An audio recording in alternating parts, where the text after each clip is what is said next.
ದಲಿತರ ಬಗ್ಗೆ ಹೆಚ್ಚು ಗೊತ್ತಿಲ್ಲ ಅಂತ ಹೇಳಿದ್ರು. ನನಗೆ ಆಶ್ಚರ್ಯ ಏನಾಗ್ತಾ ಇದೆ ಅಂದ್ರೆ, ಇಂಥ ಹೇಳಿಕೆಗಳು ಮಂತ್ರಿಗಳಿಗೆ ಬಿಜೆಪಿ ಐಟಿ ಸೆಲ್ದವರೇ ಹೇಳ್ಕೊಡ್ತಾರಾ ಅಥವಾ ಇದು ಅವ್ರ ಪ್ರಬುದ್ಧತೆನಾ ಅಂತ.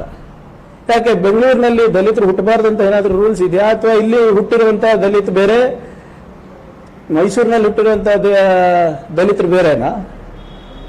ಆಮೇಲೆ ಈ ಕಾನ್ವೆಂಟ್ ದಲಿತ ಅಂತ ಹೇಳಿದ್ದಾರೆ, ಸಂತೋಷ. ಆದರೆ ನನ್ನ ಬಗ್ಗೆ ಅವರು ಸ್ವಲ್ಪ ಇನ್ನ ಹೆಚ್ಚು ಮಾಹಿತಿ ಪಡೆದು ಮಾತಾಡಲಿ ಅಂತ ನಾನು ಅವ್ರ ಹತ್ರ ಕೇಳ್ಕೊತಾ ಇದ್ದೀನಿ. ಯಾಕಂದ್ರೆ ನಾನು ಓದಿದ್ದು ಕಾನ್ವೆಂಟ್ನಲ್ಲ, ಕಾರ್ಕಳ ಹತ್ರನೇ ಸಮೀಪದಲ್ಲಿ ಅದಮಾರ್ ಮಟ್ಟಿದೆ. ಅಲ್ಲಿಂದ ಬಹಳ ದೂರ ಏನಿಲ್ಲ, 1 ತಾಸು 1.5 ತಾಸು ಇರ್ಬೋದು. ಅವರ ಮಠದ ಸ್ಕೂಲ್ನಲ್ಲಿ ಪೂರ್ಣ ಪ್ರಜ್ಞೆ ಅಂತ ಇದೆ, ಅವ್ರು ನಡೆಸುವಂತ ಸಂಸ್ಥೆನಲ್ಲಿ ನಾನು ಓದಿದ್ದೆ. ಯಾಕಂದ್ರೆ ಇದು ಪದೇ ಪದೇ ಎಲ್ಲ ಚಾನೆಲ್ನಲ್ಲೂ ಬರ್ತಾ ಇದೆ. ಮೊನ್ನೆ ಮಧುಸೂದನ್ ಅವರು ಕೂಡ ಅದೇ ಹೇಳಿದ್ರು, ಪ್ರಿಯಾಂಕರ್ಗೆ ಕಾನ್ವೆಂಟಲ್ಲಿ ಓದಿದ್ದಾರೆ, ಬೇರೆ ಬೇರೆ ವಕ್ತಾರ ಬಿಜೆಪಿಯವರು ಕಾನ್ವೆಂಟಲ್ಲಿ ಓದಿದ್ದಾರೆ ಅಂತ. ನಾನು ಓದಿದ್ದು ಪೂರ್ಣ ಪ್ರಜ್ಞಾದಲ್ಲಿ ಅದಮಾರ್ ಮಠ ಅವರ ಶಾಲೆನಲ್ಲಿ ಓದಿ, ಅದಾದ್ಮೇಲೆ MES ಕಾಲೇಜಿಗೆ ಹೋಗಿದ್ದೆ. ಅದೇನೇ ಇರಲಿ, let us assume that I went to convent school. ಅದರಲ್ಲಿ ತಪ್ಪೇನಿದೆ? ನಮ್ಮಂಥವರು ಗುಲ್ಬರ್ಗಾದಿಂದ ಬಂದು ಬೆಂಗಳೂರಿಗೆ ಓದಬಾರ್ದಾ? ನಾವು ಇಂಗ್ಲಿಷ್ ಕಲಿಬಾರ್ದಾ? ಕಾನ್ವೆಂಟ್ ಎಜುಕೇಶನ್ ಇರ್ಬೋದು, ಬೇರೆ ಎಜುಕೇಶನ್ ನಮ್ಗೆ ಸಿಗಬಾರ್ದಾ? ದಲಿತರು ಇಂಗ್ಲಿಷ್ ಕಲಿಬಾರ್ದಾ? ಅಂದರೆ ಬಿಜೆಪಿ ಅವರಿಗೆ ಎಂಥ ದಲಿತರು ಇಷ್ಟ? ಯಾರು ನಿಮ್ಮ ಮಲ ಹೊತ್ತಾರೆ, ಯಾರು ನಿಮ್ಮ ಕಾಲು ಬೀಳ್ತಾರೆ, ಯಾರು ಚರಂಡಿಯನ್ನು ಕ್ಲೀನ್ ಮಾಡ್ತಾರೆ, ಅಂಥವ್ರು ಮಾತ್ರ ದಲಿತರು, ಅಂಥ ದಲಿತರು ಮಾತ್ರ ನೀವು ಪ್ರೀತಿ ಮಾಡ್ತೀರಾ?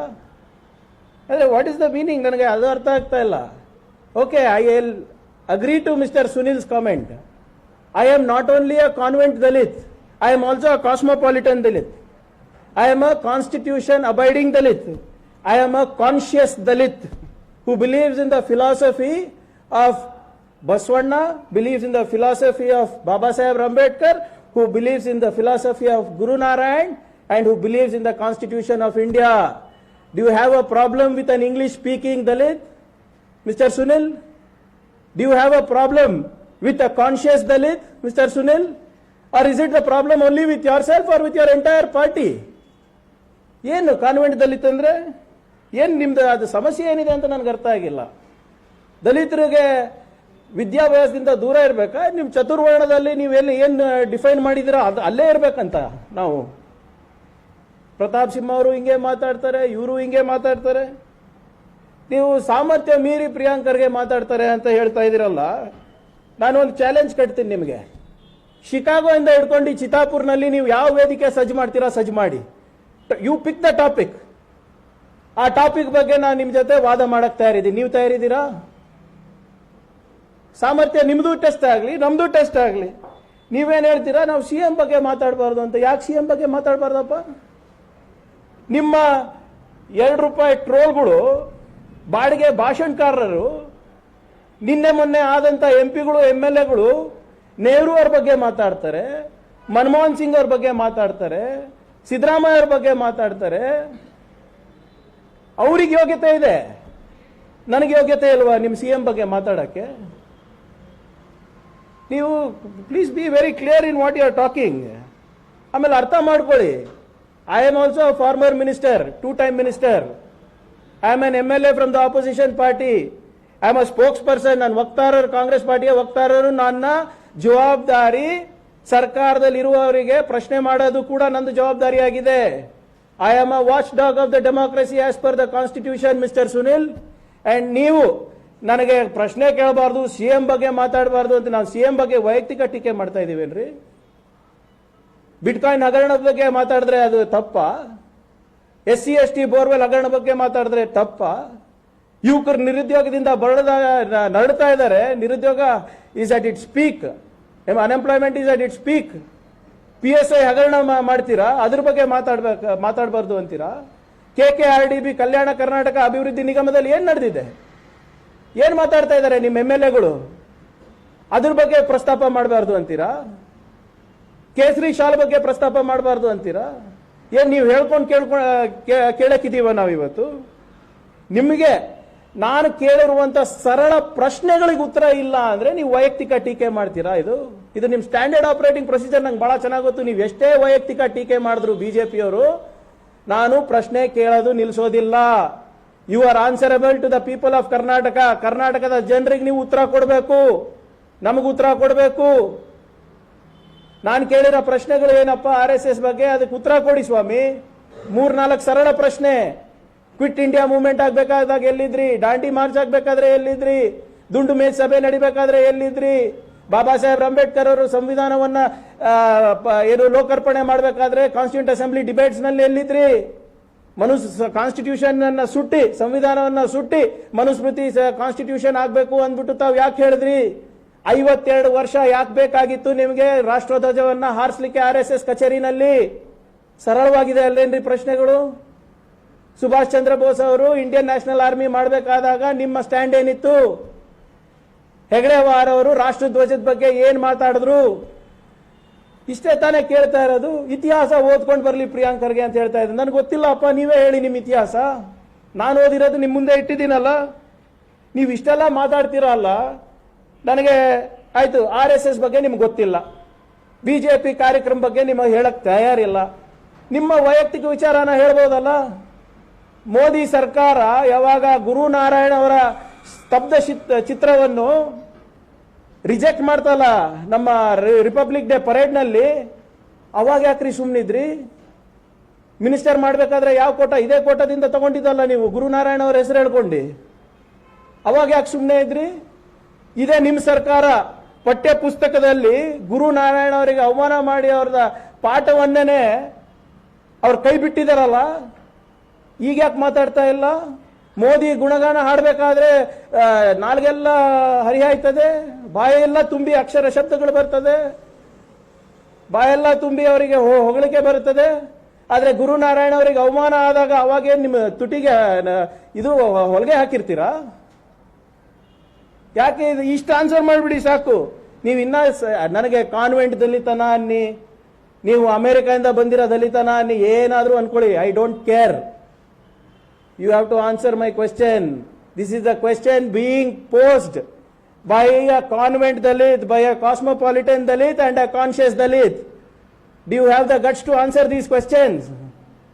ಆಗಿಲ್ಲ ಅಂದ್ರೆ ನೀವು ಹೇಳ್ಬಿಡಿ, ಇಲ್ಲಪ್ಪ ನನಗೆ ಆಗೋದಿಲ್ಲ, ಅದಕ್ಕೆ ನಾನು ಪರ್ಸನಲ್ ಅಟ್ಯಾಕ್ ಮಾಡ್ತೀನಿ, ನನಗೆ ಪ್ರಶ್ನೆಗಳಿಗೆ ನನಗೆ ಉತ್ತರ ಇಲ್ಲ ಅಂತ ಹೇಳ್ಬಿಟ್ರೆ ನಾವು ಸುಮ್ಮನೆ ಆಗ್ಬಿಡ್ತೀವಿ. ಇಲ್ಲಪ್ಪ ಆಗೋದಿಲ್ಲ, ಇವರ ಹತ್ರ ಯಾವುದು ವಿವೇಕ್ತನ ಇಲ್ಲ ಅಂದ್ಬಿಟ್ಟು.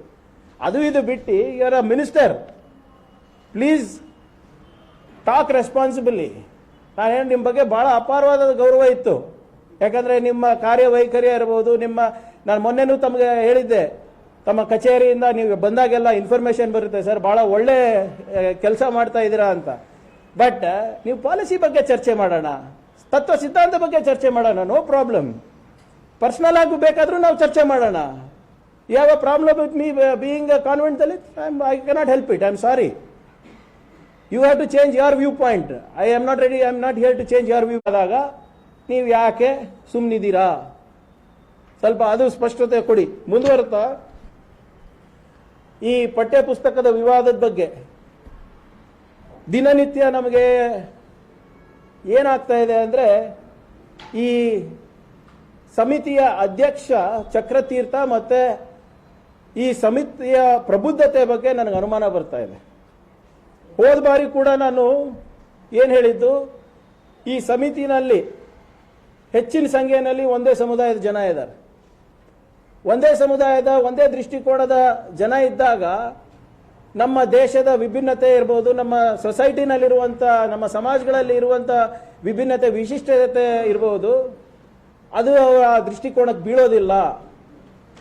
ಆ ಡೈವರ್ಸಿಟಿ ಏನಿದೆ ನಮ್ಮ ಇಂಡಿಯನ್ ಸೊಸೈಟಿನಲ್ಲಿ, ಅದು ಕಾಣಿಸೋದಿಲ್ಲ ಅಂತ ನಾನು ಹೇಳಿದೆ. ಈಗ ಬಿಜೆಪಿಯವರು ಏನು ಉಳಿಸಿಲ್ಲ. ಈ ಸರ್ಕಾರದಲ್ಲಿ ಪ್ರತಿಯೊಂದು ಸಮಾಜಕ್ಕೂ ಕೂಡ ಇವರು ಅವಮಾನ ಮಾಡಿದ್ದಾರೆ ಇವರ ಪಠ್ಯ ಪುಸ್ತಕದಲ್ಲಿ. ಈಗ ಮೊನ್ನೆ ಮುಖ್ಯಮಂತ್ರಿಗಳು ಹೇಳಿದ್ರು, ಮತ್ತೊಮ್ಮೆ ನಾವು ಇದನ್ನ ರಿವ್ಯೂ ಮಾಡ್ಲಿಕ್ಕೆ ಆಗೋದಿಲ್ಲ ಅಂತ. ಮೊನ್ನೆ ಅದೇ ಸಂದರ್ಭದಲ್ಲಿ ಮತ್ತೆ ತಾವು ಮಾಧ್ಯಮದವ್ರು ಕೇಳಿದಾಗ, ಇಲ್ಲ ಯಾವ್ದ್ಯಾವ್ದು ಆಕ್ಷೇಪ ರಹಿತ ಇದೆ ಮಠಾಧೀಶ್ವರಗಳು ಕೊಟ್ಟಿದ್ರೆ ಅದನ್ನ ನಾವು ತಿದ್ತೀವಿ ಅಂತ ಹೇಳ್ತಾರೆ. ಆದರೆ ಈಗಾಗಲೇ ಪಠ್ಯ ಪುಸ್ತಕಗಳು ಪ್ರಿಂಟ್ ಆಗಿವೆ ಅಂತಲೂ ಕೂಡ ಅವರೇ ಹೇಳ್ತಾರೆ. BO ಆಫೀಸ್ಗಳಲ್ಲಿ ಹೋಗಿದೆ ಅಂತ ಕೂಡ ಅವರೇ ಹೇಳ್ತಾರೆ. ಸೊ ಇದು ಹೇಗೆ ಸಾಧ್ಯ ಅಂತ ನನಗೆ ಆಶ್ಚರ್ಯ ಏನಪ್ಪ ಅಂದರೆ, BJP ನಾಯಕರ ಮೌನ. ಹಿರಿಯ BJP ನಾಯಕರು ಯಾರಿದ್ದಾರೆ, ಯಾರ್ಯಾರು ಸಮಾಜದ ಕೋಟಾನಲ್ಲಿ ಮಿನಿಸ್ಟರ್ಗಳು ಆಗಿದ್ದಾರೆ, ಸಮಾಜದ ಹೆಸರು ಹೇಳ್ಕೊಂಡು ಓಟ್ ತಗೋತಾರೆ, ಮುಂಚೆ ಸಮಾಜವನ್ನು ಮುಂದೆ ಮಾಡ್ತಾರೆ, ಆ ಸಮಾಜದವರಿಗೆ, ಆ ಸಮಾಜದ ಹಿರಿಯರಿಗೆ, ಆ ಸಮಾಜದ ತತ್ವಜ್ಞಾನಿಗಳಿಗೆ, ಆ ಸಮಾಜದಲ್ಲಿ ದಾರಿದೀಪ ತೋರಿಸಿದಂಥವರಿಗೆ ಅವರಿಗೆ ಅವಮಾನ ಆದಾಗ ಯಾಕೆ ಸುಮ್ಮನೆ ಇದ್ದಾರೆ? ಉದಾಹರಣೆಗೆ ಬಸವಣ್ಣನವರಿಗೆ ಅವಮಾನ ಆಗಿದೆ ಅಂದ್ಬಿಟ್ಟು ಎಲ್ಲ ಮಠಾಧೀಶ್ವರಗಳ ಒಕ್ಕೂಟ ಮತ್ತೆ ಮಠಾಧೀಶ್ವರಗಳು ಪತ್ರ ಬರೆದಿದ್ದಾರೆ ಸರ್ಕಾರಕ್ಕೆ.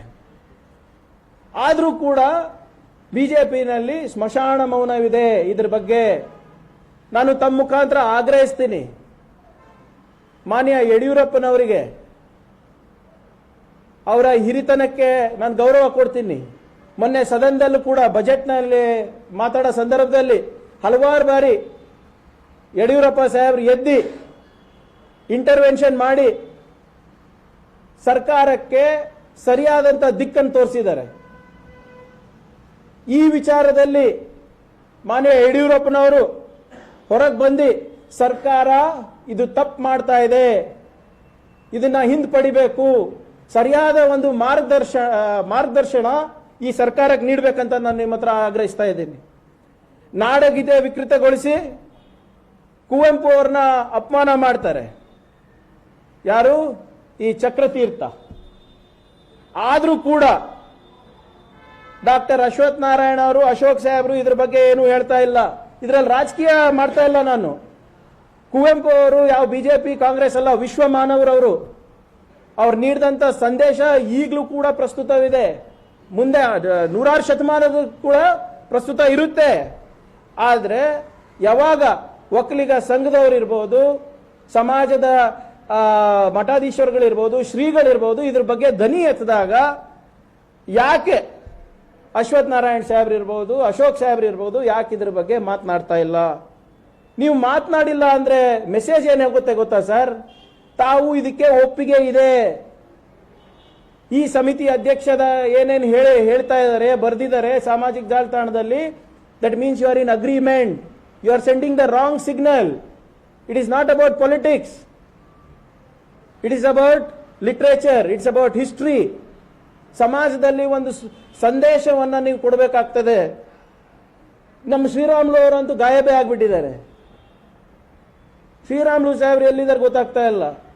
100 ದಿನಕ್ಕಿಂತ ಹೆಚ್ಚಾಯಿತು ನಮ್ಮ ಸ್ವಾಮೀಜಿ ಅವರು ಪ್ರೊಟೆಸ್ಟ್ರಿಗೆ ಕೂತಿದ್ದಾರೆ ಫ್ರೀಡಂ ಪಾರ್ಕ್ನಲ್ಲಿ.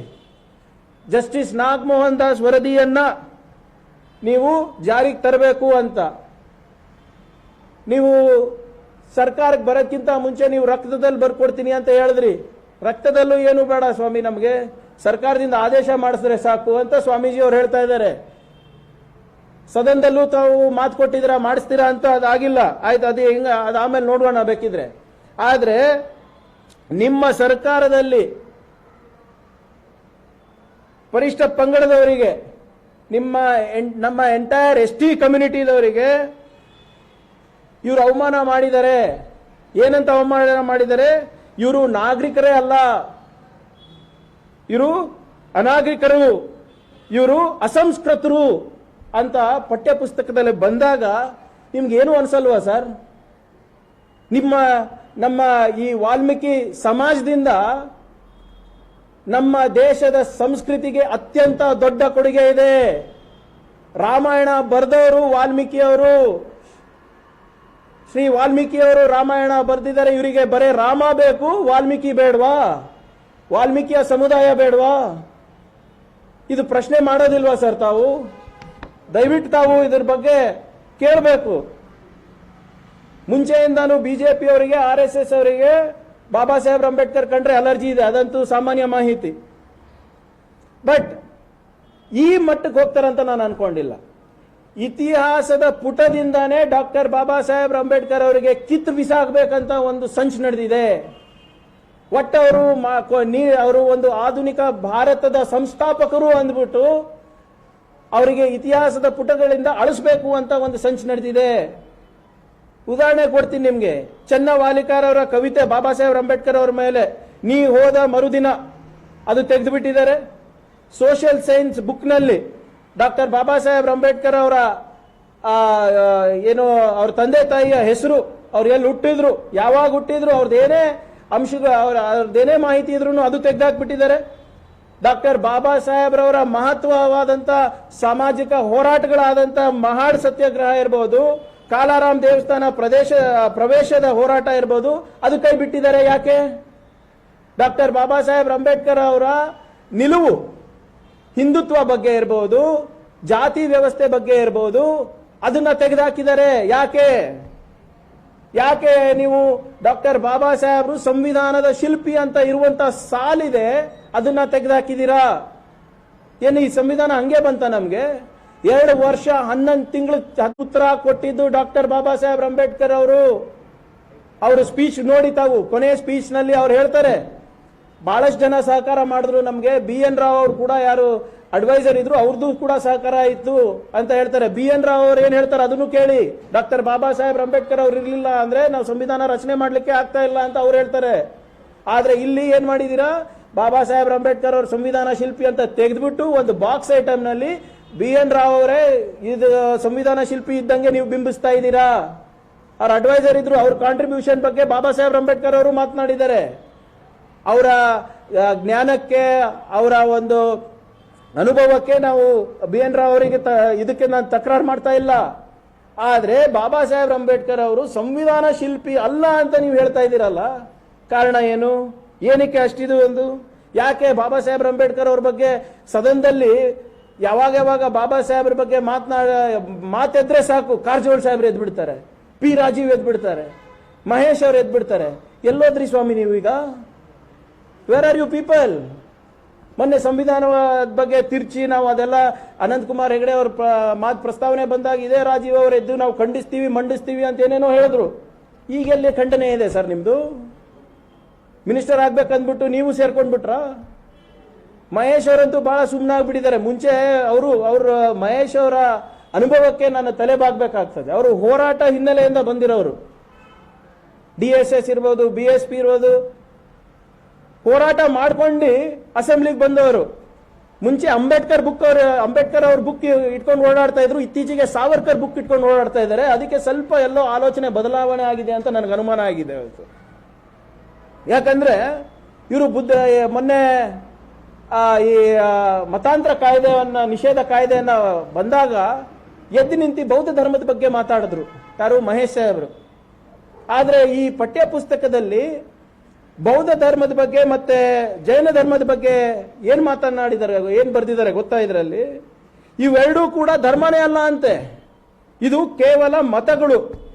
ಈ ಎರಡೂ ಧರ್ಮಗಳಿಗೆ ಮತಗಳಂತ ಹೇಳಿ ಈ ಎರಡೂ ಧರ್ಮಗಳಿಗೆ ಅವಮಾನ ಮಾಡಿದ್ದಾರೆ.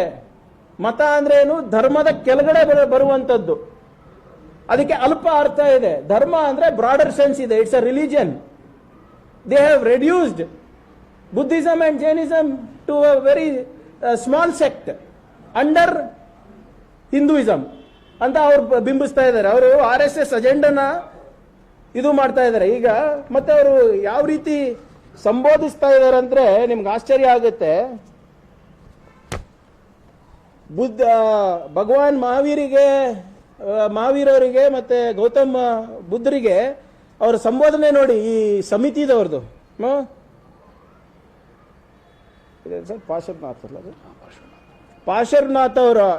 ಪಾರ್ಶ್ವನಾಥನು 8ನೇ ಶತಮಾನದಲ್ಲಿ ರಾಜ ಅಶ್ವಸೇನನ ಮಗನಾಗಿ ಜನಿಸಿದ್ದನು. ಇವನು ಸುಖಭೋಗವನ್ನು ತ್ಯಜಿಸಿ ಅಮರನಾದನೆಂಬ ನಂಬಿಕೆ ಇದೆ. ಸರ್ವಸಂಗ ತ್ಯಾಗಿಯಾಗಿ ಇವನು ಸನ್ಯಾಸಿ ಆದನು. ಇವನು ಸುಖಮಯ ಬದುಕಿಗೆ 4 ತತ್ವಗಳನ್ನು ಸೂಚಿಸಿದನು. ಎಲ್ಲಿ ಸರ್ ಗೌರವ ಇವರಿಗೆ? ತೀರ್ಥಂಕರರು ಇವರು. ತೀರ್ಥಂಕರರಿಗೆ ನೀವು ಏಕವಚನದಲ್ಲಿ ಮಾತಾಡ್ತಾ ಇದ್ದೀರಾ. ಆಮೇಲೆ ಎಷ್ಟು ಚೆನ್ನಾಗಿ ಬರೆದಿದ್ದಾರೆ ನೋಡಿ. ಸಾಂಪ್ರದಾಯಿಕವಾಗಿ ಜೈನರಲ್ಲಿ 24 ತೀರ್ಥಂಕರಿದ್ದಾರೆ ಎಂಬ ನಂಬಿಕೆ ಇದೆ.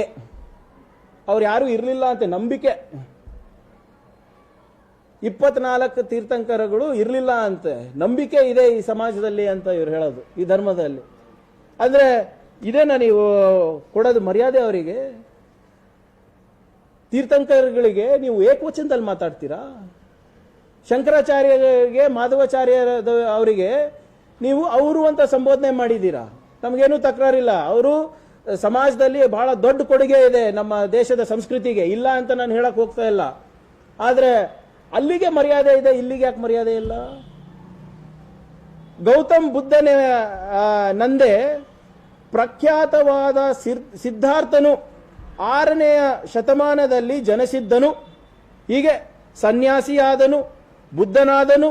ಈತನು ಮಾಡಿದ್ದನು ಅಷ್ಟಾಂಗ ಮಾರ್ಗವನ್ನು ಬೋಧಿಸಿದನು. ಯಾಕೆ ಸ್ವಾಮಿ? ಏನು ಮರ್ಯಾದೆ ಕೊಡಕ್ಕೆ ನಿಮ್ಗೇನು ದುಡ್ಡು ಕೊಡ್ಬೇಕಾ ಮರ್ಯಾದೆ ಕೊಡಕ್ಕೆ ಇವರಿಗೆಲ್ಲರಿಗೂ? ಏನ್ ನೀವು RSS ಐಡಿಯಾಲಜಿನಲ್ಲಿ ಇಷ್ಟು ಒಳಗೋಗ್ಬಿಟ್ಟಿದ್ದಾರೆ ಈ ಸರ್ಕಾರ, that you are forgetting basic courtesy that you should be giving to all these philosophers. ಏನಿದು ಏಕವಚನದಲ್ಲಿ ಮಾತಾಡೋದು? ಎಲ್ಲಿದ್ದೀರಾ ಮಹೇಶ್ ಅವರೇ ತಾವು? ಭಗವಾನ್ ಬುದ್ಧರಿಗೆ ಇವರು ಏಕವಚನದಲ್ಲಿ ಸಂಬೋಧಿಸ್ಬಿಟ್ಟು ಪ್ರಿಂಟ್ ಮಾಡಿ ಮುದ್ರಣೆ ಮಾಡಿದ್ದಾರೆ, ಇದಕ್ಕೆ ರಿವ್ಯೂ ಮಾಡಲ್ಲ ಅಂತ ಹೇಳ್ತಾ ಇದಾರಲ್ಲ, ಇದಕ್ಕೆ ಸುಮ್ಮನಿರಕ್ಕಾಗುತ್ತಾ ನಾವು?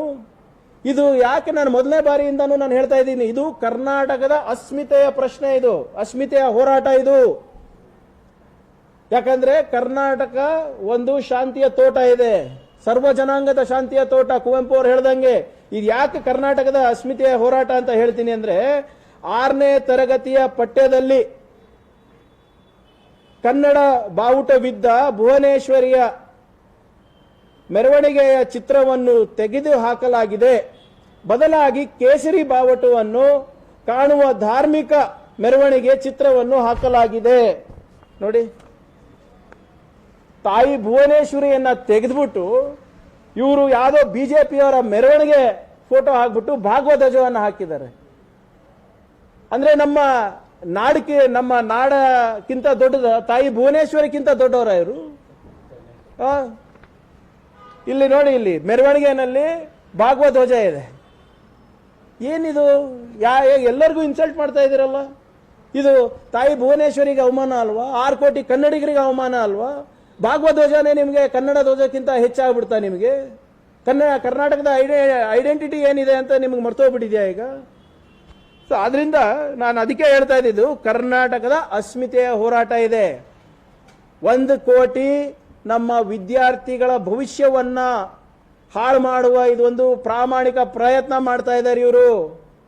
ಮತ್ತೆ ರಿವ್ಯೂ ಮಾಡಲ್ಲ, ಆಗೋದಿಲ್ಲ, ನೋಡೋದಿಲ್ಲ ಅಂತ ಇವರೇ ಹೇಳ್ತಾ ಇರೋದು. ನೀವು ತತ್ವಜ್ಞಾನಿಗಳಿಗಿರ್ಬೋದು, ಸಾಹಿತಿಗಳಿಗಿರ್ಬೋದು, ಯಾರು ನಮ್ಮ ಸಮಾಜಕ್ಕೆ ಅದ್ಭುತವಾದಂಥ ಕೊಡುಗೆಗಳು ಕೊಟ್ಟರು, ಸಾಂಸ್ಕೃತಿಕವಾಗಿರ್ಬೋದು, ಧಾರ್ಮಿಕವಾಗಿರ್ಬೋದು, ವೈಜ್ಞಾನಿಕ ಆಗಿರ್ಬೋದು, ಅವರಿಗೆ ನೀವು ಸಂಬೋಧಿಸಬೇಕಾದ್ರೆ ನೀವು ಇವನು ಅವನು ಅಂದ್ರೆ ಮಕ್ಕಳು ಅದೇ ಕರೀತಾರಲ್ರಿ. Is this all you can do? ಮತ್ತೆ ನಿನ್ನೆ ಒಂದು ಬಹಳ ವಿಚಿತ್ರವಾದಂಥ ಪ್ರಕಟಣೆ ಬಂದಿದೆ. ನಿನ್ನೆ ಪೇಪರ್ನಲ್ಲಿ ಬಂದಿರೋದಿದು, ಒಂದು ಪ್ರಮುಖವಾದಂಥ ಪತ್ರಿಕೆಯಲ್ಲಿ, ಗುಪ್ತದಳ ಮೂಲಕ ಮಾಹಿತಿ ಸಂಗ್ರಹ, ಚರ್ಚೆಗೆ ಗ್ರಾಸವಾದ ಆಡಳಿತದ ನಡೆ, ಸಾಹಿತಿಗಳ ವಂಶವೃಕ್ಷಕ್ಕೆ ಸರ್ಕಾರದ ಕೈ.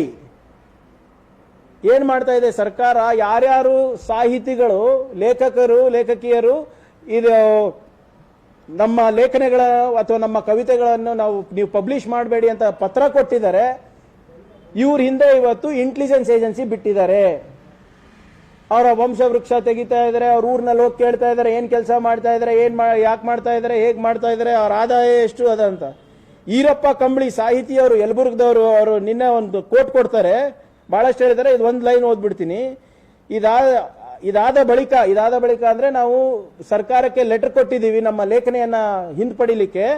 ಇದಾದ ಬಳಿಕ ನಾನು ಹುಟ್ಟಿ ಬೆಳೆದ ನೆಲ ಹಾಗೂ ವಿವಿಧೆಡೆ ಸರ್ಕಾರದ ಗುಪ್ತಚರ ವಿಭಾಗದ ಅಧಿಕಾರಿಗಳು ಮಾಹಿತಿ ಕಲೆ ಹಾಕುತ್ತಿದ್ದಾರೆ. ನನ್ನಂತೆ ಇನ್ನೂ ಹಲವು ಸಾಹಿತಿಗಳ ಮಾಹಿತಿ ಕಲೆ ಹಾಕುತ್ತಿದೆ. ಈ ಮೂಲಕ ವ್ಯವಸ್ಥಿತವಾಗಿ ನಮ್ಮನ್ನು ಯಾವುದಾದರೂ ಪ್ರಕರಣದಲ್ಲಿ ಸಿಲುಕಿ ಹಾಕಿಸಲು ಈ ರೀತಿ ಮಾಡುತ್ತಿದ್ದಾರೆ ಎಂದು ಅನಿಸುತ್ತಿದೆ. ಅಂದ್ರೆ ಯಾವುದರಲ್ಲಾದ್ರೂ ಒಂದು ಫಿಕ್ಸ್ ಮಾಡಬೇಕು ಇವರಿಗೆ ಅಂದ್ಬಿಟ್ಟು ಅವರು ಪಾಪ ಸಾಹಿತಿಗಳು ಹೇಳ್ತಾ ಇರೋದು. ಇದು ಯಾಕೆ ಗೌರ್ಮೆಂಟ್ ಇವ್ರ ಹಿಂದೆ ಬಿದ್ದಿದ್ದಾರೆ? ಸಾಹಿತಿಗಳಲ್ಲ, ಅವ್ರದೆಲ್ಲ ಲೇಖನಗಳು ತಗೊಳ್ಳಿ, ಅವ್ರ ವೈಯಕ್ತಿಕ ಜೀವನಗಳೆಲ್ಲ ಯಾಕೆ ತೆಗಿತಾ ಇದ್ದೀರಾ ನೀವು? ಏನು ಅವ್ರೇನು ದೇಶದ್ರೋಹಿಗಳ, ಏನು ಆತಂಕವಾದಿಗಳ? ಏನು ತೊಂದರೆ ಮಾಡಿದ್ದಾರೆ ನಿಮಗೆ? ಅವರೇ ನಿಷ್ಪಕ್ಷಪಾತವಾಗಿ ಲೇಖನಗಳು ಬರೀತಾರಲ್ವಾ? ಪಠ್ಯ ಪುಸ್ತಕದಲ್ಲಿದೆ ಅಲ್ವಾ? ಇಷ್ಟು ವರ್ಷ ನಮ್ಮ ಮಕ್ಕಳು ಕಲ್ತಿಲ್ವಾ ಅವ್ರ ಲೇಖನಗಳು? ಸೊ ಆದ್ರಿಂದ ಯಾಕೆ ಇದನ್ನೆಲ್ಲ ನೋಡ್ಬಿಟ್ಟು ಸುಮ್ಮನೆ ಇದ್ದಾರೆ ಅಂತ ನನಗೆ ಗೊತ್ತಾಗ್ತಾ ಇಲ್ಲ ಜನರು. ವಿಶೇಷವಾಗಿ ಹಿರಿಯ ಬಿಜೆಪಿ ಮಂತ್ರಿಗಳಿರ್ಬೋದು, ಶಾಸಕರು ಇರ್ಬೋದು, ಇವರೆಲ್ಲರೂ ಕೂಡ ಯಾಕೆ ಅವರ ಸಮಾಜದ ಮಹನೀಯರ ಬಗ್ಗೆ ಅಗೌರವ ಮಾಡಿದಾಗ ಸರ್ಕಾರದಿಂದ ಪಠ್ಯ ಪುಸ್ತಕದಲ್ಲಿ ಬಂದಿದೆ, ಇದೇ ನಮ್ಮ ಮಕ್ಕಳು ಕಲಿತಾರೆ, ಯಾಕೆ ನೀವೆಲ್ಲರೂ ಸುಮ್ಮನೆ ಕೂತಿದ್ದೀರಾ ಅಂತ ನಮ್ಮ ಪ್ರಶ್ನೆ. ದಯವಿಟ್ಟು ನಮ್ಮ ಮಾಧ್ಯಮದ ಸ್ನೇಹಿತರ ಹತ್ರ ಕೇಳೋದು ಅವ್ರಿಗೆ ಕೇಳಿ, ಯಾಕೆ ಇದ್ರ ಬಗ್ಗೆ ಚಕಾರ ಎತ್ತಾ ಇಲ್ಲ ಯಾರು? ಅಂದ್ರೆ ನೀವು ಸುಮ್ಮನೆ ಕೂತ್ರೆ ದಟ್ ಮೀನ್ಸ್ ನೀವು ಇದಕ್ಕೆ ನಿಮ್ಮ ಒಪ್ಪಿಗೆ ಇದೆ ಇದಕ್ಕೆ ಅಂತ ನಾನು ಭಾವಿಸ್ಬೇಕಾಗ್ತದೆ. ಸೊ ಆದ್ರಿಂದ ಈ ಪಠ್ಯ ಪುಸ್ತಕದ ಮತ್ತೊಮ್ಮೆ ತಮ್ಮ ಮುಖಾಂತರ ಸರ್ಕಾರಕ್ಕೆ ಆಗ್ರಹಿಸ್ತಾ ಇದ್ದೀನಿ, ಈ ಪಠ್ಯ ಪುಸ್ತಕದ ವಿತರಣೆ ಆಗಬಾರ್ದು. ನೀವು ಪರಿಷ್ಕರಣೆ ಮಾಡಿ, ರಿವ್ಯೂ ಮಾಡಿ, ನಮ್ಮ ಮಕ್ಕಳಿಗೆ ಭವಿಷ್ಯಕ್ಕೆ ಏನು ಒಳ್ಳೇದಾಗುತ್ತೆ ನೀವು ರಿವ್ಯೂ ಮಾಡಿಬಿಟ್ಟು ಇನ್ನ ಹೆಚ್ಚಿನ ವೈಜ್ಞಾನಿಕ ಮನೋಭಾವನೆ ಇರೋದು, ಪ್ರಗತಿಪರವಾದಂಥ ಆಲೋಚನೆ ಇರುವಂತ ಪಾಠಗಳು ತಗೊಂಡು ಬನ್ನಿ, ಅದಕ್ಕೆ ತಕರಾರಿಲ್ಲ. ಆದರೆ ಇಂಥ ಪಾಠಗಳು ತಂದ್ಬಿಟ್ಟು ವೈಜ್ಞಾನಿಕ ಮನೋಭಾವನೆಯನ್ನ ಕೊಂದಿ ಇತಿಹಾಸವನ್ನ ತಿರ್ಚಿ ನೀವು ಬರೇ RSS ಐಡಿಯಾಲಜಿಯನ್ನ ಮುಂದೆ ಮಾಡಂಗಿದ್ರೆ ಇದರಿಂದ ಯಾವ ನಾಡಿಗೂ ಒಳ್ಳೇದಾಗೋದಿಲ್ಲ, ಯಾವ ವಿದ್ಯಾರ್ಥಿಗಳಿಗೂ ಒಳ್ಳೇದಾಗೋದಿಲ್ಲ. ದಯವಿಟ್ಟು ಇದನ್ನ ಈಗೋ ಇಶ್ಯೂ ಮಾಡ್ಕೊಳಕ್ ಹೋಗ್ಬೇಡಿ, ಯಾರೋ RSS ಪ್ಲೀಸ್ ಮಾಡಕ್ ಹೋಗ್ಬೇಡಿ. ಇದು ನಮ್ಮ 1 ಕೋಟಿ ವಿದ್ಯಾರ್ಥಿಗಳ ಭವಿಷ್ಯದ ಪ್ರಶ್ನೆ ಇದೆ. ಅವರು ನಾಳೆ ಈ ರಾಜ್ಯದ, ಈ ಪ್ರಗತಿಪರವಾದಂತ ರಾಜ್ಯದ ನಾಗರಿಕರಾಗ್ತಾರೆ. ಈ ಸೊತ್ತು ಅವ್ರದ್ದು, ನಮ್ಮದಲ್ಲ. Governments will change, the state cannot. ಇದು ಇವತ್ತು ನಾವೇನ್ ಮಾಡ್ತೀವಿ, ಅವ್ರ ಭವಿಷ್ಯಕ್ಕೆ ಮಾಡ್ತಾ ಇದೀವಿ. ಅವ್ರ ಭವಿಷ್ಯದ ಜೊತೆ ಚೆಲ್ಲಾಟ ಮಾಡಬೇಡಿ ಅಂತ ತಮ್ಮ ಮುಖಾಂತರ ಮತ್ತೊಮ್ಮೆ ನಾನು ಕೇಳ್ಕೊತಾ ಇದ್ದೀನಿ. ಈ ಪಠ್ಯ ಪುಸ್ತಕವನ್ನ ನಿಲ್ಲಿಸಬೇಕು. ನೀವು ಸಮಿತಿಯನ್ನ ವಿಸರ್ಜನೆ ಮಾಡಿದ ತಕ್ಷಣ ಎಲ್ಲ ಏನು ಮುಗ್ದೋಗಿದೆ ಅಂತ ಅಲ್ಲ. ಅವರು ಸೆಕೆಂಡ್ PUCಗೂ ಇವರೇ ಇದಾರಂತಲ್ಲ ಸರ್. ಈ ಮಹಾನ್ ಭಾವನೆ ಸೇಮ್ ಕಮಿಟಿ ಸೆಕೆಂಡ್ PUCಗೆ ಏನು ಇದು ಪ್ರೈಮರಿ ಹೈಸ್ಕೂಲ್ ಲೈಫ್ ಅನ್ನ ಹಾಳು ಮಾಡಲಾರ್ದೆ ಕಾಲೇಜ್ ಲೈಫ್ನು ಹಾಳು ಮಾಡ್ಬೇಕಂತ ಇದ್ರ ಇವರು. ಯಾಕೆ ನಿಮ್ಗೆ ಅಷ್ಟು ಪ್ರೀತಿ ರೀ ಇವ್ರ ಮೇಲೆ? ಏನ್ ನೀವು ನಿಮ್ಮ ಗೌರ್ಮೆಂಟ್ಗಿಂತ ಸುಪ್ರೀಮಾ, CM ಗಿಂತ ಸುಪ್ರೀಮಾ, ಸಂವಿಧಾನಕ್ಕಿಂತ ಸುಪ್ರೀಮಾ? ಏನ್ ನನಗೆ ಅರ್ಥ ಆಗ್ತಾ ಇಲ್ಲ. ಯಾಕೆ ಈ ಸರ್ಕಾರ ಹೋಗಿ ಅಂತವ್ರ ಹತ್ರ ಮಂಡಿ ಉರ್ತಾ ಇದ್ದಾರೆ? ಯಾಕೆ ಹೋಗಿ ಬಗ್ತಾ ಇದ್ದೀರಾ ಸ್ವಾಮಿ? ದಯವಿಟ್ಟು ಈಗ ಎಚ್ಚೆತ್ಕೊಳ್ಳಿ. ಪ್ರಬುದ್ಧದ ಕರ್ನಾಟಕದ ಕನಸು ಏನು ಕಂಡಿದ್ವು ಎಲ್ಲ ನಮ್ಮ ಸಾಹಿತಿಗಳಾಗ್ಲಿ, ತತ್ವಜ್ಞಾನಿಗಳಾಗ್ಲಿ, ಆ ಪ್ರಬುದ್ಧ ಭಾರತದ ಮತ್ತೆ ಕರ್ನಾಟಕದ ಕನಸು ನನಸು ಮಾಡಲಿಕ್ಕೆ ಪ್ರಾಮಾಣಿಕ ಪ್ರಯತ್ನ ಮಾಡಿ ಅಂತ ಹೇಳಲಿಕ್ಕೆ ನಾನು ಬಯಸ್ತಾ ಇದ್ದೀನಿ. ಮುಂದೆ ಇನ್ನೂ ಒಂದು ವಿಚಾರ ಇದೆ, ಇನ್ನೂ ಒಂದು ವಿಚಾರ ಸಾಕಾಗಬೇಕು. ಎರಡನೇದು ಇಲ್ಲ, ಇದೊಂದು 5 ನಿಮಿಷ ಅಷ್ಟೇ ಪಟೇಲ್ ಅವರೇ. ನಿನ್ನೆ ಎರಡನೇ ವಿಚಾರ, ನಿನ್ನೆ ಬಹುಶಃ ಇದು ಯಾವ ನಮ್ಮ ನ್ಯಾಷನಲ್ ಮೀಡಿಯಾದಲ್ಲಿ ಬರೋದಿಲ್ಲ. ಯಾಕಂದ್ರೆ ನ್ಯಾಷನಲ್ ಮೀಡಿಯಾ ಎಲ್ಲಾನು ಖರೀದಿ ಮಾಡಿಬಿಟ್ಟಿದ್ದಾರೆ ಇವರು, BJP ಅವರು. ನ್ಯಾಷನಲ್ ಮೀಡಿಯಾನಲ್ಲಿ ಬರಬೇಕಾಗಿರುವಂತ ಸುದ್ದಿ ಬಂದಿಲ್ಲ. ಅದಕ್ಕೆ ನಾವು ನಿಮ್ಮ ಮುಂದೆ ಬಂದಿದ್ದೀವಿ. ಕಳೆದ 48 ತಾಸು ಒಂದು ಸಾಮಾಜಿಕ ಜಾಲತಾಣದಲ್ಲಿ ಒಂದು ಟ್ರೆಂಡ್, ಒಂದು ಹ್ಯಾಶ್ಟ್ಯಾಗ್ ಟ್ರೆಂಡ್ ಆಗ್ತಾ ಇದೆ. ಆ ಟ್ರೆಂಡ್ ಯಾವುದಪ್ಪ ಅಂದ್ರೆ ಬಾಯ್ಕಾಟ್ ಇಂಡಿಯಾ ಮತ್ತೆ boycott Indian products. Qatar, Kuwait, Iran, UAE, Oman, Libya, Saudi Arabia, Bahrain, Kuwait ಇವೆಲ್ಲ ಇಸ್ಲಾಮಿಕ್ ಕಂಟ್ರಿ, ಗಲ್ಫ್ ಕಂಟ್ರೀಸ್ ಹೊರತುಪಡಿಸಿ ಅನೇಕ ಇಸ್ಲಾಮಿಕ್ ಕಂಟ್ರೀಸ್, ಮಲೇಷ್ಯಾ ಇರ್ಬೋದು, ಇಂಡೋನೇಷ್ಯಾ ಇರ್ಬೋದು, ಇವರೆಲ್ಲರೂ ಕೂಡ ಈ ಹ್ಯಾಶ್ಟ್ಯಾಗ್ ಅನ್ನ ಓಡಿಸ್ತಾ ಇದ್ರು. ನಾನು ಹಿಂದೆ ಕೂಡ ಹೇಳಿದ್ದೀನಿ. ನಾನು ಈಗ ತಾನೇ ಓದ್ತಾ ಇದ್ದೆ, ಒಂದು ನಮ್ಮ ಆರ್ಥಿಕ ವ್ಯವಹಾರ ಇವ್ರ ಜೊತೆ ಏನಿದೆ ಎಕ್ಸ್ಪೋರ್ಟು 2025ಗೆ $300 ಬಿಲಿಯನ್ ಆಗ್ಬೋದಂತೆ. $300 ಬಿಲಿಯನ್. ಆಮೇಲೆ ನಿನ್ನೆ ಏನಾಗಿದೆ, ನಿಮ್ಮ ಈ ಬಾಯ್ಕಾಟ್ ಇಂಡಿಯನ್ ಪ್ರಾಡಕ್ಟ್ಸ್ ಹ್ಯಾಶ್ಟ್ಯಾಗ್ ನಡೆಸೋದ್ರಿಂದ ಸಾಕಷ್ಟು ನಮ್ಮ ಇಂಡಿಯನ್ ಕಂಪನೀಸ್ಗೆ ನುಕ್ಸಾನ್ ಆಗಿದ್ದಾರೆ. ಹಲವಾರು ಕಂಟ್ರಿಗಳು ನಮ್ಮ ಇಂಡಿಯನ್ ಅಂಬಾಸಡರ್ಸ್ಗೆ ಕರೆಸಿದ್ದಾರೆ. ಯಾಕೆ ಕರೆಸಿದ್ದಾರೆ ಅಂದರೆ, ಏನು ನಡೀತಾ ಇದೆ ನಿಮ್ಮ ದೇಶದಲ್ಲಿ, ಅವ್ರು ಯಾರೋ ನುಪುರ್ ಶರ್ಮಾ ಅಂದ್ಬಿಟ್ಟು ಮತ್ತೆ ನವೀನ್ ಜಿಂದಾಲ್ ಅಂದ್ಬಿಟ್ಟು ಇವರಿಬ್ರು ಸೇರಿ ನಮ್ಮ ಸಂತರಿಗೆ ಬೈತಾ ಇದ್ದಾರೆ, ನಮ್ಮ ಧರ್ಮಕ್ಕೆ ಬೈತಾ ಇದ್ದಾರೆ. ನೀವು ಯಾಕೆ ಇದು ಕಡಿವಾಣ ಹಾಕ್ತಾ ಇಲ್ಲ ಅಂದ್ಬಿಟ್ಟು ಚೀಮಾರಿ ಹಾಕಿ ನಮ್ಮ ಅಂಬಾಸಡರ್ಗಳಿಗೆ ಕಳಿಸಿದ್ದಾರೆ. ಅದಾದ್ಮೇಲೆ ಕೆಲವು ಆರ್ಡರ್ಗಳು ಇಶ್ಯೂ ಮಾಡಿದ್ದಾರೆ. ಇಂಡಿಯನ್ಸ್ ನಮ್ಮ ರಾಷ್ಟ್ರದ ಜೊತೆ ಅವರು ಟ್ರೇಡ್ ಮಾಡೋದಿಲ್ಲ ಅಂತ, ವ್ಯಾಪಾರ ನಡೆಸೋದಿಲ್ಲ ಅಂತ. ಮತ್ತೆ ಕುವೈಟ್ ಅಲ್ಲಿ ಸಾಕಷ್ಟು ನಮ್ಮ ಜನ ಕೆಲ್ಸಕ್ಕೆ ಹೋಗಿದ್ದಾರೆ, ವಿದ್ಯಾರ್ಥಿಗಳು ಓದಕ್ಕೆ ಹೋಗಿದ್ದಾರೆ, ಬಂಡವಾಳ ಹಾಕಿದ್ದಾರೆ ನಮ್ಮವರು. ಅವ್ರದ್ದೆಲ್ಲರದು ಕೂಡ ಇದು ನಿಲ್ಲಿಸ್ಬಿಟ್ಟಿದ್ದಾರೆ. ಈಗ ಸಾಕಷ್ಟು ಲೇಬರ್ ಜನನು ಕೆಲಸ ಮಾಡ್ತಾ ಇದ್ದಾರೆ ಅಲ್ಲಿ. ಅವ್ರದ್ದೆಲ್ಲಾನು ವರ್ಕ್ ಪರ್ಮಿಟ್ ನಿಲ್ಲಿಸ್ಬಿಟ್ಟಿದ್ದಾರೆ. ವಿದ್ಯಾರ್ಥಿಗಳಿಗೆ ನೀವು ಬರಬೇಡಿಯಪ್ಪ ಅಂತ ಹೇಳಿದ್ದಾರೆ. ಮತ್ತೆ ವ್ಯಾಪಾರಸ್ಥರಿಗಂತೂ ಬಹಳ ನುಕ್ಸಾನ್ ಆಗಿದೆ. ಇದು ನೋಡಿ, ಮೋದಿ ಅವರ ಫೋಟೋ ಬೂಟ್ ಮಾರ್ಕ್ ಜೊತೆ. ಇದು ಕುವೈಟಿನ ಮತ್ತೆ ಈ ಬೇರೆ ಬೇರೆ ದೇಶದ ಈ ಕಚಡ ಡಬ್ಬಿ ಮೇಲೆ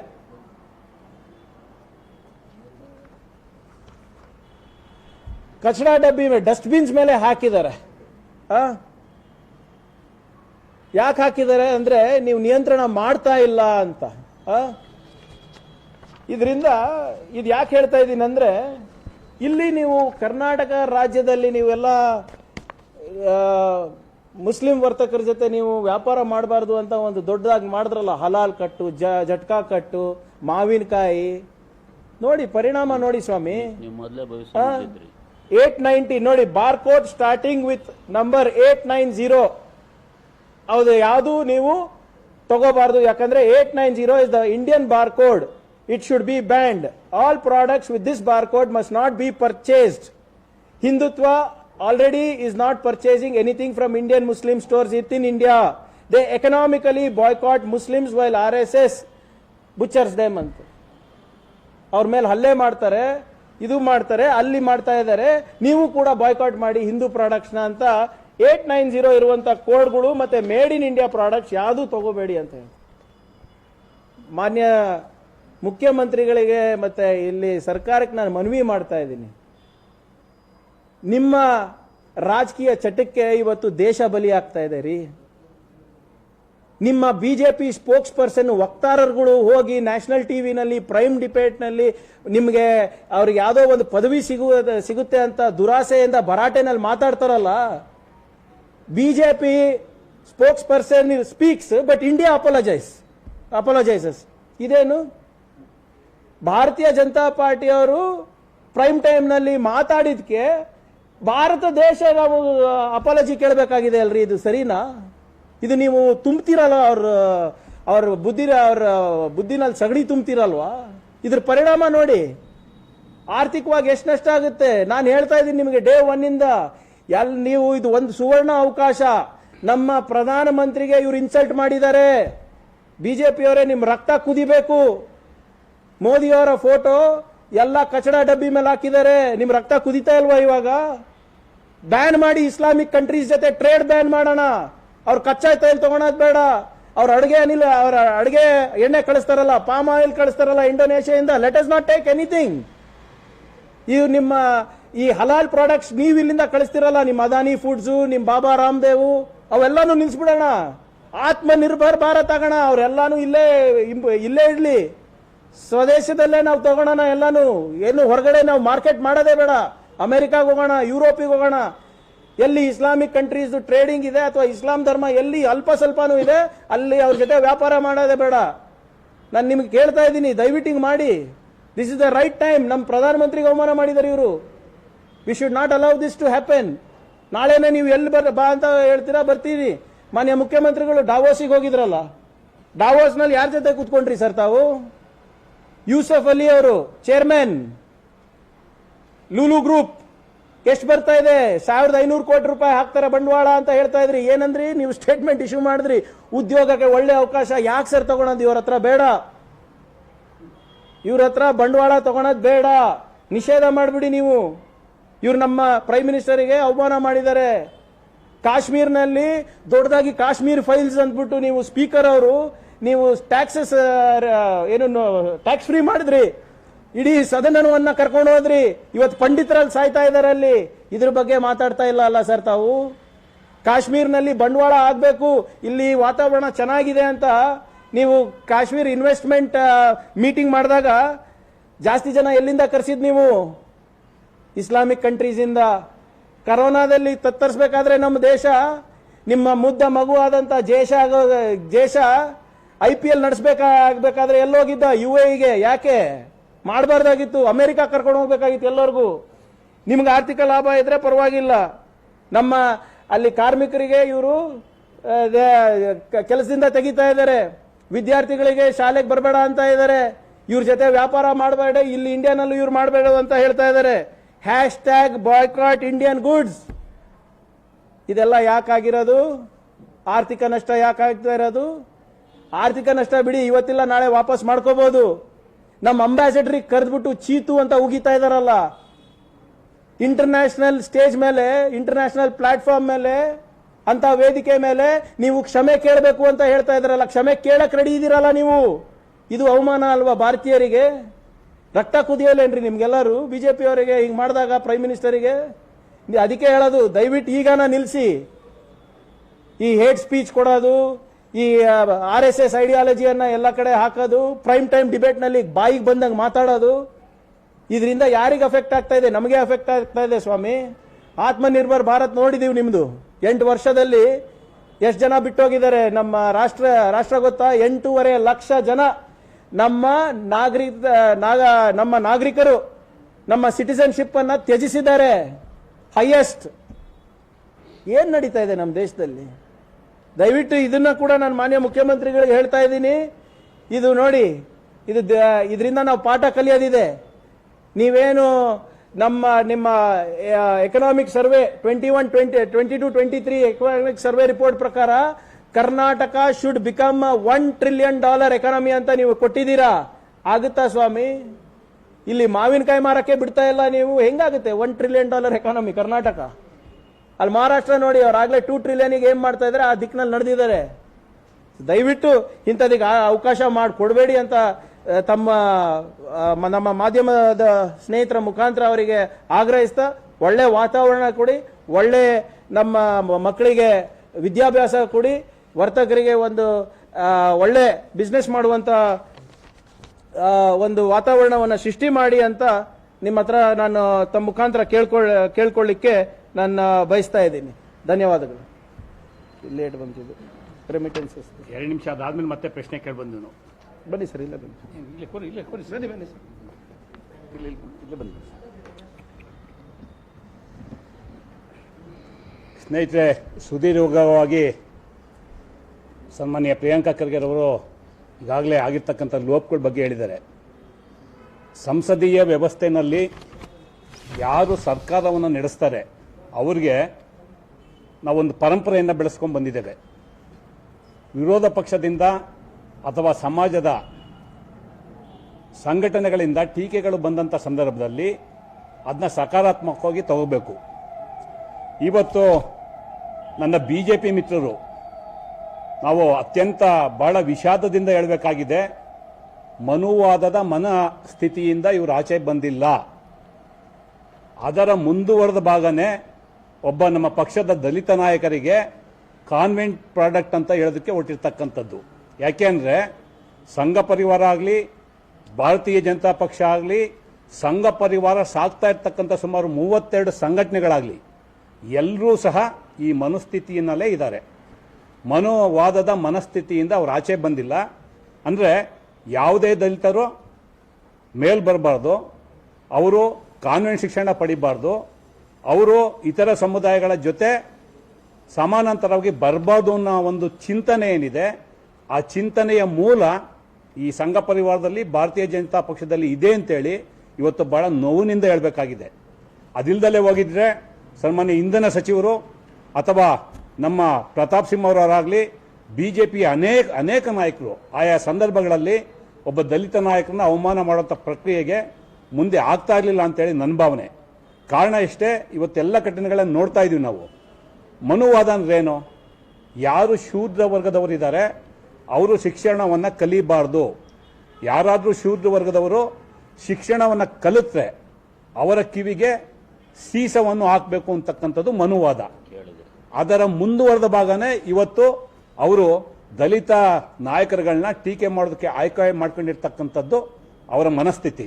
ಹಾಗಾಗಿ ನಾನು ಹೇಳ್ತೇನೆ, ದಯಮಾಡಿ ಈ ಮನಸ್ಥಿತಿಯಿಂದ ಆಚೆ ಬನ್ನಿ.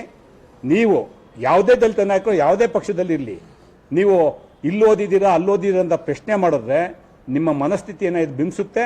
ಹಾಗಾಗಿ ದಲಿತ ನಾಯಕರಿಗೆ ಅವಮಾನ ಮಾಡೋಂಥ ಯಾವುದೇ ಪ್ರಕ್ರಿಯೆಯಿಂದ ಭಾರತೀಯ ಜನತಾ ಪಕ್ಷದ ಮತ್ತು ಸಂಘ ಪರಿವಾರದ ನಾಯಕರು ಆಚೆ ಬರಬೇಕು ಅಂತೇಳಿ ಒತ್ತಾಯ ಮಾಡ್ತೇನೆ. ಇದು ಒಂದು. ಎರಡನೇದು, ಬಹುತೇಕ ಆಗಲೇ ಪ್ರಿಯಾಂಕರವರು ಚರ್ಚೆಯನ್ನು ಮಾಡಿದ್ರು. ಮೊನ್ನೆ ಆದಂಥ ಒಂದು ಘಟನೆ ಅಂದರೆ ಭಾರತೀಯ ಜನತಾ ಪಕ್ಷದ ಹಿಡನ್ ಅಜೆಂಡಾ ಏನಿದೆ, ಈ ಹಿಡನ್ ಅಜೆಂಡಾಕ್ಕೆ ಪೂರಕವಾಗಿ ಪಕ್ಷದ ವಕ್ತಾರರು ಉತ್ತರ ಪ್ರದೇಶದಲ್ಲಿ ಮತ್ತು ದೆಹಲಿನಲ್ಲಿ ಇಬ್ಬರು ವಕ್ತಾರರು ಒಂದು ಸಮುದಾಯವನ್ನು, ಒಂದು ಧರ್ಮವನ್ನು ಅವಹೇಳನ ಮಾಡುವಂಥ ಕೆಲಸವನ್ನು ಮಾಡಿದ್ರು. ಬಹುತೇಕ ಇವತ್ತು ಅವರ ಹೇಳಿಕೆಯಿಂದ ಉತ್ತರ ಪ್ರದೇಶದಲ್ಲಿ ಒಂದು ದೊಡ್ಡ ಮಟ್ಟದ ಕೋಮು ಗಲಭೆಗೆ ಅವಕಾಶ ಆಗೋದ್ರ ಜೊತೆಗೆ ಅಂತಾರಾಷ್ಟ್ರೀಯ ಮಟ್ಟದಲ್ಲಿ ಬೇರೆ ಬೇರೆ ಇಸ್ಲಾಂ ಕಂಟ್ರಿಗಳು ತಮ್ಮ ಪ್ರತಿಭಟನೆಯನ್ನು ದಾಖಲು ಮಾಡಿ ಸನ್ಮಾನ್ಯ ಈ ರಾಷ್ಟ್ರದ ಉಪರಾಷ್ಟ್ರಪತಿ ಪ್ರವಾಸದಲ್ಲಿದ್ದಂಥ ಸಂದರ್ಭದಲ್ಲಿ ನಮ್ಮ ದೇಶದ ವಿದೇಶಾಂಗ ಇಲಾಖೆ ಅಧಿಕಾರಿಗಳನ್ನ ಕರೆಸಿಕೊಂಡು ತಮ್ಮ ಪ್ರತಿಭಟನೆಯನ್ನು ದಾಖಲು ಮಾಡಿದ್ದಾರೆ. ಇವತ್ತು ದೊಡ್ಡ ಮಟ್ಟದ ಕಾನ್ಪುರದಲ್ಲಿ ದೊಡ್ಡ ಮಟ್ಟದ ಕೋಮು ಗಲಭೆಯಾಗಿ ಆಸ್ತಿಗಳ ನಷ್ಟ ಆಗಿದೆ. ಇವತ್ತೇನು ಭಾರತೀಯ ಜನತಾ ಪಕ್ಷದವರು ಬುಲ್ಡೋಜರ್ ಸಂಸ್ಕೃತಿಯನ್ನು ಈ ದೇಶದಲ್ಲಿ ಇಂಟ್ರೊಡ್ಯೂಸ್ ಮಾಡಿದ್ದಾರೆ. ನಿಜಕ್ಕೂ ನಿಮಗೆ ತಾಕತ್ತಿದ್ರೆ ಇವತ್ತು ಆ ಬುಲ್ಡೋಜರ್ ಕ್ರಮವನ್ನು ಅವ್ರ ಮೇಲೆ ಮಾಡಿ. ನಿಮ್ಮ ಪಕ್ಷದ ವಕ್ತಾರನ ನೀವೇನು 6 ವರ್ಷ ಕಾಲ ಉಚ್ಚಾಟನೆ ಮಾಡಲಿ ಅಂತ ಹೇಳಿಕೆ ಕೊಟ್ಟು ತಪ್ಪಿಸ್ಕೊಳ್ಳುವಂಥ ಪ್ರಯತ್ನವನ್ನು ಮಾಡಿದ್ದೀರಾ.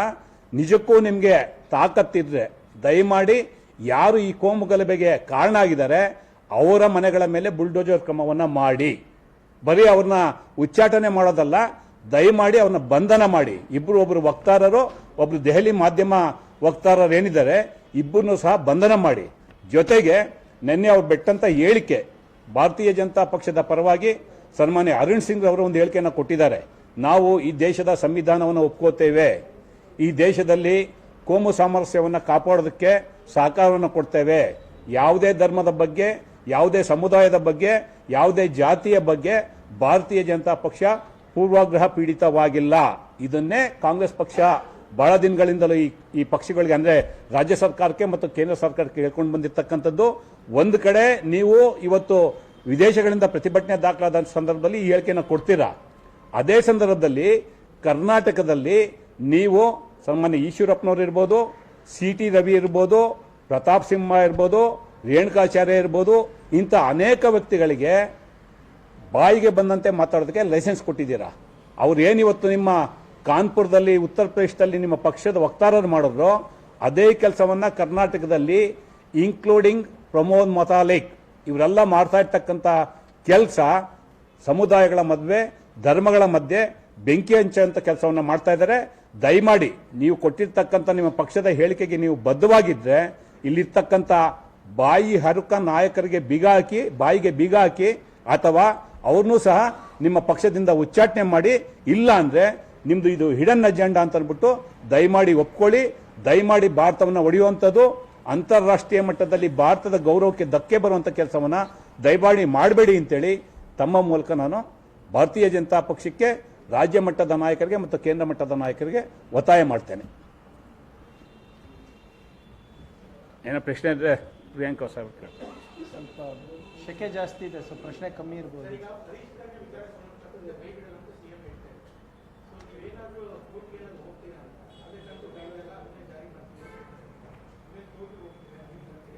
ಈಗಾಗಲೇ ಕೆಲವು ನಿನ್ನೆ ನಮ್ಮ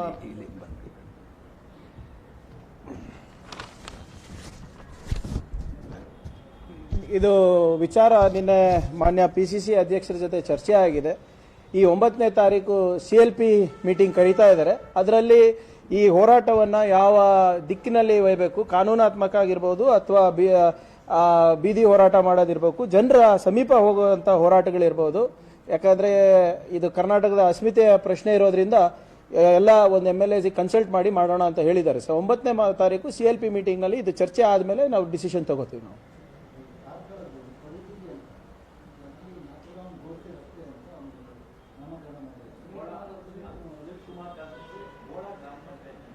ಹಾಂ, ಈಗೇನು ಹೇಳ್ಬೇಕು ಇದಕ್ಕೆ? ಈಗ ಗಾಂಧಿನ ಕೊಂದವರು ಅವರು ದೇಶ ಪ್ರೇಮಿ ಆದ್ರೆ ಅಂದ್ರೆ ಗಾಂಧಿ ಅವ್ರ ದೇಶದ್ರೋಹಿ ತಾನೆ, ಲಾಜಿಕಲಿ ಸ್ಪೀಕಿಂಗ್.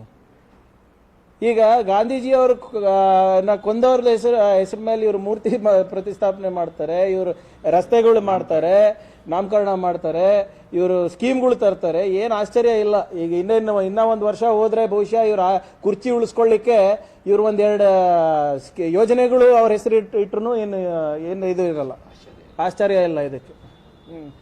ಬಟ್ ಅದು ಖಂಡಿಸ್ತೀವಿ ನಾವು. Okay sir, thank you. ಹಾಂ,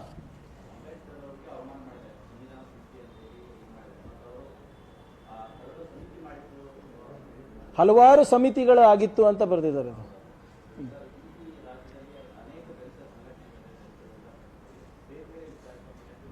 ಕೇಳಿಸ್ತಾ ಇಲ್ಲ ಪಟೇಲ್ ಅವರೇ? ಅನೇಕ ಸಮಿತಿಗಳು. ಹಾಂ,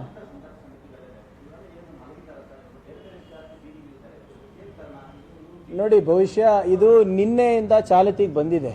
ನನಗೆ ಕೆಲವು ಸಂಘಟನೆಯ ಮುಖ್ಯಸ್ಥರು ನನಗೆ ಫೋನ್ ಮಾಡಿ ಅವರು ಮಾತನಾಡಿ ಅವ್ರು ಹೇಳಿದ್ರು, ಇದು ಸರಿಯಲ್ಲ ಸರ್, ನಾವು ಎಲ್ಲರೂ ಮಾತಾಡ್ಕೋತೀವಿ ಅಂತ ಅವ್ರು ಹೇಳಿದ್ದು. ಆದರೆ ನಾನಿಲ್ಲಿ ಪಾರ್ಟಿಯ ವಕ್ತಾರರಾಗಿ ನಾನು ಕೂತಿದ್ದೆ ಹೊರತು ನಾನು ಅವ್ರು ಏನು ಮಾಡ್ತಾ ಇದ್ದಾರೆ ಅಂತ ನಮ್ಗೆ ಗೊತ್ತಿಲ್ಲ. ನಾನು I am constitutionally bound, I am duty bound to speak up against it. ಇದಕ್ಕೆ ಬೀದಿ ಹೋರಾಟ ಕಾಂಗ್ರೆಸ್ಸು ಮಾಡ್ತಾರೆ. ಯಾರ್ಯಾರು ನಮ್ಮ ಜೊತೆ ಬೆಂಬಲ ಕೂಡ, ನಮ್ಮ ಬೆಂಬಲ ಅವ್ರಿಗೆ ಬೇಕಾದ್ರೆ ಅಥವಾ ಅವರ ಬೆಂಬಲ ನಮ್ಗೆ ಬೇಕಾದ್ರೂ ಕೂಡ ನಾವು ಕೊಡ್ಲಿಕ್ಕೆ ತಯಾರಿದ್ವಿ. ಧನ್ಯವಾದ. ಇದು ಸ್ಟ್ಯಾಟಿಸ್ಟಿಕ್ಸ್ ನೋಡ್ಕೊಳ್ಳಿ.